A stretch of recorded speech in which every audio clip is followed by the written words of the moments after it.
Tamil News. பிபிசியின் தலைப்புச் செய்திகள். பிரித்தானியாவின் புதிய பிரதமராக தொழில் கட்சியின் தலைவர் பதவியேற்க உள்ளார். ஜனாதிபதி தேர்தல் தொடர்பான தாக்கல் செய்யப்பட்ட மனுவை விசாரிக்க 5 நீதியரசர்கள் கொண்ட குழு நியமனம். புது டெல்லிக்கு வருமாறு இந்திய வெளியுறவு அமைச்சர் டக்ளஸ் தேவானந்தாவுக்கு அழைப்பு. ஸ்ரீலங்கா பொதுஜன பெரமுன தீர்மானித்தால் தான் ஜனாதிபதி தேர்தலில் போட்டியிட தயார், தம்மிக்க பெரேரா. முன்னாள் ஈஸ்கம் நகரப்பிதா போல் சத்யநேசன் இன்று காலமானார். ஜனாதிபதி தேர்தலை ஒத்திவைப்பது இலங்கைக்கு நன்மை பயக்கும் என்று கூறுகிறார் சி.வி. விக்னேஸ்வரன். வணக்கம். நீங்கள் இணைந்திருப்பது டிபிசியின் மாலை செய்திகளுடன். இனி விரிவான செய்திகளை பார்ப்போம். பிரிட்டன் நாடாளுமன்றத்தில் மொத்தம் உள்ள 650 தொகுதிகளுக்கான தேர்தல் நேற்று நடைபெற்றது. தொழிலாளர் கட்சி 412 இடங்களையும், கன்சர்வேட்டிவ் கட்சி 121 இடங்களையும், பிரதான லிபரல் டெமோக்ராட்ஸ் கட்சி 71 இடங்களையும் கைப்பற்றிய நிலையில் தொழிலாளர் கட்சி ஆட்சியை அமைக்க உள்ளது. தொழிலாளர் கட்சி, கன்சர்வேட்டிவ் கட்சி, டெமோக்ராட்ஸ் கட்சி ஆகியவை வேட்பாளர்களை நிறுத்தியிருந்தன. பிரிட்டன் நேரப்படி இரவு 10 மணிக்கு வாக்குப்பதிவு முடிந்தது. வாக்குப்பதிவு முடிந்ததும் வாக்கு எண்ணிக்கை தொடங்கியது. இதில் துவக்கம் முதலே கீர் ஸ்டாமர் தலைமையிலான தொழிலாளர் கட்சி முதன்மை வகித்தது. கீர் ஸ்டாமர் தனது சொந்த தொகுதியில் வெற்றி பெற்றார். தொழிலாளர் கட்சி வெற்றி பெற்றிருக்கும் நிலையில் கீர் ஸ்டாமர் பிரிட்டனின் புதிய பிரதமராக பொறுப்பேற்க உள்ளார். 14 ஆண்டுகளுக்கு பிறகு தொழிலாளர் கட்சி பிரிட்டனில் ஆட்சியை பிடிக்கிறது.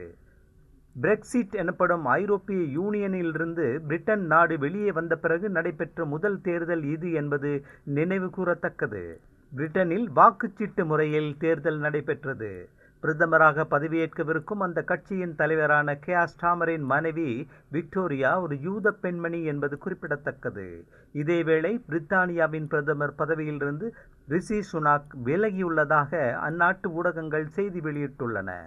பிரித்தானியாவின் அரச மாளிகையான பக்கிங்ஹாம் மாளிகை இந்த விடயத்தை அதிகாரப்பூர்வமாக அறிவித்துள்ளதாக கூறப்படுகிறது.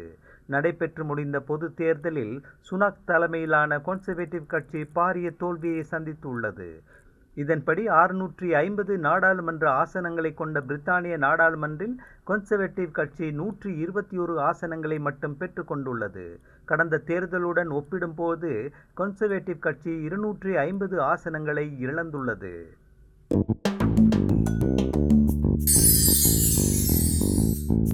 2024 ஜனாதிபதி தேர்தலை நடத்துவதற்கு தேர்தல்கள் ஆணைக்குழு மேற்கொண்டு நடவடிக்கைகளை எடுப்பதை தடுத்து உத்தரவு பிறப்பிக்குமாறு கோரி தாக்கல் செய்யப்பட்ட அடிப்படை உரிமை மனுவை விசாரணை செய்வதற்கு 5 நீதியரசர்களை கொண்ட முழு அளவிலான உயர் நீதிமன்ற அமர்வை பிரதம நீதியரசர் நியமித்திருக்கிறார். பிரதம நீதியரசர் ஜயந்த ஜெயசூரிய தலைமையிலான இந்த அமர்வு எதிர்வரும் திங்கட்கிழமை மனுவை விசாரிக்கும். ஜனாதிபதியின் பதவிக்காலம் தொடர்பிலான உயர் நீதிமன்ற தீர்மானம் ஒன்றை அறிவிக்கும் வரை தேர்தல்கள் ஆணைக்குழு ஜனாதிபதி தேர்தலை நடத்துவதற்கான எந்த நடவடிக்கையையும் எடுப்பதை தடுப்பதற்கு உத்தரவிடக் கோரி பாணந்துறையைச் சேர்ந்த வர்த்தகர் சமிந்த தயான் லெனாவ அடிப்படை உரிமை மனுவை தாக்கல் செய்தார் என்பது குறிப்பிடத்தக்கது. இது இவ்வாறிருக்க, இந்த மனுவை தாக்கல் செய்வதற்கு தன்னை தூண்டியவர்கள் யார் என்று லெனாவ பகிரங்கமாக கூற வேண்டும் என்று எதிர்க்கட்சி பேச்சாளரான பேராசிரியர் ஜி.எல். பீரிஸ் கேட்டிருக்கிறார். அடிப்படை உரிமை மனுவுடன் ஜனாதிபதி ரணில் விக்ரமசிங்காவுக்கு எந்த சம்பந்தமும் கிடையாது என்று ஜனாதிபதி ஊடகப் பிரிவு அறிக்கை வெளியிட்டிருப்பதன் பின்புலத்தில் லெனாவ விளக்கம் ஒன்றை அளிக்க கடமைப்பட்டிருக்கிறார் என்றும் பீரிஸ் கூறினார். அதேவேளை லெனாவின் மனுவுக்கும் எதிர்க்கட்சி தலைவர் சஜித் பிரேமதாசா தலைமையிலான ஐக்கிய மக்கள் சக்திக்கும் தொடர்பு கிடையாது என்று அதன் ஊடக பேச்சாளர் சுஜீவ சேனசிங்க இன்று கொழும்பில் செய்தியாளர்கள் மாநாட்டில் கூறினார். அனுரகுமார திசாநாயக்க தலைமையிலான தேசிய மக்கள் சக்தியின் மூத்த உறுப்பினர் ஒருவரின் உறவினரே இந்த லெனாவ என்று கூறப்படுவதாக கூறிய சேனசிங்க அந்த மனுவை உயர் நீதிமன்றம் நிராகரிக்கும் என்றும் நம்பிக்கை வெளியிட்டார். லெனாவ ஐக்கிய மக்கள் சக்தியுடன் சேர்ந்து செயற்படும் ரொஹான் பெலவத்த தலைமையிலான தேசிய சங்வர்தன பெரமுனவின் ஒரு உறுப்பினர் என்றும் கூறப்படுகிறது.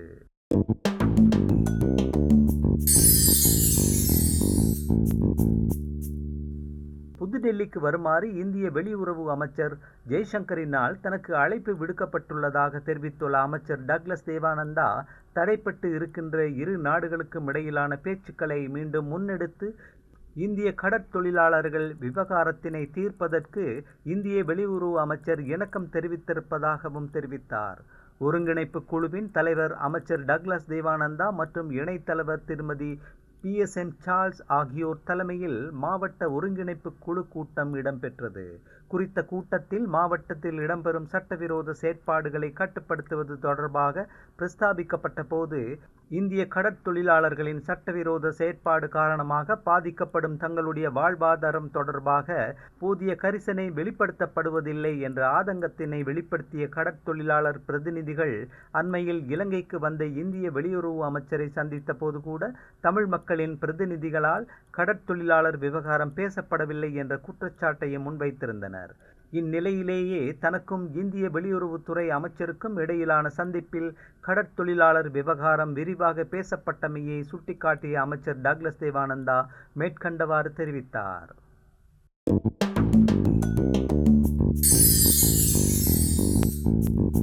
சிறந்த சமூக சேவகர் போல் சத்யநேசன் அவர்கள் இன்று காலமானார். இவர் உரும்பிராயை பிறப்பிடமாகவும் லண்டனில் ஈஸ்காம் என்ற இடத்தை வதிவிடமாகவும் கொண்டிருந்தார். இவர் பிரித்தானியாவிற்கு வந்த காலம் முதல் மக்களுக்கு தொண்டு புரிவதை தனது முழு கடமையாக கொண்டிருந்தார். நியூஹாம் என்ற மாநகரத்தில் தொழிற்கட்சியின் சார்பில் மக்களால் தெரிவு செய்யப்பட்ட பிரதிநிதியாகவும் பின்னர் அச்சபையின் மாநகர பிதாவாகவும் அவர் செயற்பட்டார். பல்வேறு சமூகங்களினதும் கலாச்சாரங்களினதும் சங்கமம் என்று கருதப்படும் இம்மாநகரத்தின் மிகவும் கௌரவமிக்க ஒரு இலங்கையராக கருதப்பட்டு மாட்சிமை தாங்கிய எலிசபெத் மகாராணியால் கௌரவிக்கப்பட்டவர். கடல் கடந்து வாழும் இலங்கையர்கள் தமது புலம்பெயர் தேசங்களிலும் சமூக சேவைகளை தொடரும் அத்தியாயத்தை தொடங்கிய ஒருவர் போல் சத்யநேசன் அவர்களாகும். இவரே தொழிற்கட்சியின் சார்பில் தெரிவு செய்யப்பட்ட முதலாவது இலங்கை தமிழர் என நாம் அடையாளப்படுத்த முடியும். கிறிஸ்தவ பின்னணியை கொண்டிருந்த போதிலும் மதம், மொழி, நிற வேறுபாடுகளுக்கு அப்பால் செயற்பட்ட ஒரு இனிய ஆத்மா என்று இவரை குறிப்பிட முடியும்.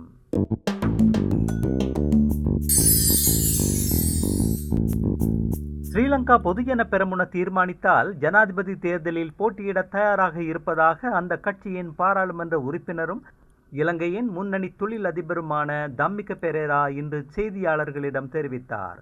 பொதுஜன பெரமுனவின் தீர்மானத்துக்காக காத்திருப்பதாக கூறிய பெரேரா, தேர்தலில் வெற்றி பெறுவதற்கு தேவையான பணிகளை தான் ஏற்கனவே ஆரம்பித்து விட்டதாகவும், பொருளாதாரத்தை எவ்வாறு அபிவிருத்தி செய்வது என்பதை நாட்டு மக்களுக்கு விளக்க 60 நாட்கள் போதுமானவை என்றும் சொன்னார்.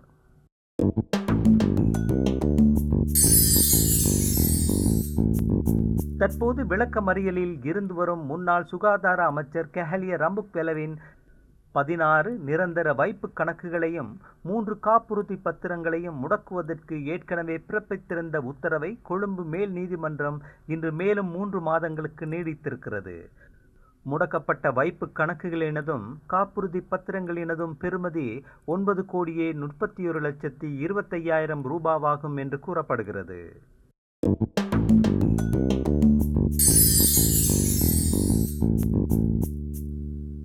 பதுளை சொரணத்தோட்டையில் இன்று லொரி ஒன்று குடை சாய்ந்ததில் 4 பேர் பலியானார்கள். காயமடைந்த 2 சிகிச்சைக்காக வைத்தியசாலையில் அனுமதிக்கப்பட்டுள்ளனர். ஜனாதிபதி தேர்தலை ஒத்திவைப்பது இலங்கைக்கு நன்மை பயக்கும் என்று தமிழ் மக்கள் தேசிய கூட்டணியின் தலைவரும் யாழ்ப்பாண மாவட்ட பாராளுமன்ற உறுப்பினருமான CV விக்னேஸ்வரன் கூறியிருக்கிறார். கொழும்பில் நேற்று ஊடகங்களுக்கு கருத்து தெரிவித்த அவர், தற்போதைய சூழ்நிலையில் தேர்தல் நடத்தப்பட்டால் எந்தவொரு வேட்பாளரும் 50% வாக்குகளை பெறமாட்டார். தேர்தல் தற்போதைய உறுதிப்பாட்டு நிலையை மாற்றிவிடும். நாடு மோசமான சூழ்நிலையை எதிர்கொள்ளக்கூடும். இது நமது பொருளாதாரத்தையும் மோசமாக பாதிக்கும். நாம் பொருளாதாரத்தை மீட்டெடுத்து வருகிறோம். அத்தகைய சூழ்நிலையில் மீண்டும் உறுதிப்பாடற்ற நிலையை உருவாக்குவது நாட்டுக்கு கேடாக அமையும். தற்போதைய உறுதிப்பாட்டு நிலையையும் தேசத்தின் பாதுகாப்பையும் கருத்திற்கொண்டு செயற்படுவதே விவேகமானது என்றும் CV விக்னேஸ்வரன் கூறினார். அந்த செய்தியோடு நிறைவுக்கு வருவது TBCயின் இன்றைய மாலை தமிழ் செய்திகள். மீண்டும் நாளை காலை வழமை போல் சந்திக்கலாம். வணக்கம்.